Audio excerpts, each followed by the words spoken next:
terms of employers, organisations, that are looking at sort of youth-friendly sort of initiatives, programs. I mean, talk to us a little bit about what that landscape is. I mean, are employers switched on in terms of, welcoming young people and attractive to the younger audience in terms of a workforce? Yeah. So I think some employers are trying really hard. We're seeing this kind of EDI agenda, this inclusion agenda, social mobility as an agenda. And so they're looking and exploring at how they become better employers for those young people who perhaps are more disadvantaged in the labour market. And that's a good thing. But they're often the corporates who have HR teams who are able to come to great conferences like the Amplify conference that we've just had. There's really important learning to be had. We can't just guess how do we create a more inclusive environment? How do we change our approach to hiring and onboarding young people? We have to do that with evidence of what works, which is great if you can attend the conferences that exist or if you're part of our network.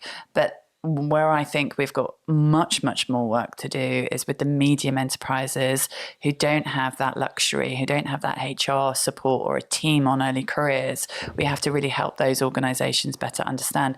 Most young people will go and work for a local SME where they live, and it's often those SMEs that aren't ready at the EDI agenda or ready on social mobility. So for us, we want to help those employers in particular. We want to make sure that they are really aware of kind of where young people are coming from, and often one of the good examples I give here is that less than 37% of young people get work experience in secondary education, and yet employers are still trying to identify those work skills through their recruitment process.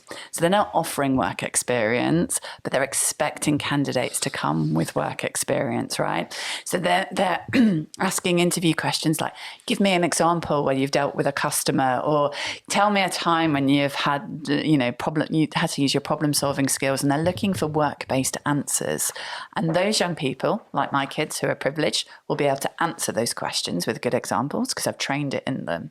But what we have to talk to employers about is how they're missing out then, and how that intention that they're trying to be inclusive will see lots of young people not apply for those jobs because they can't answer those questions.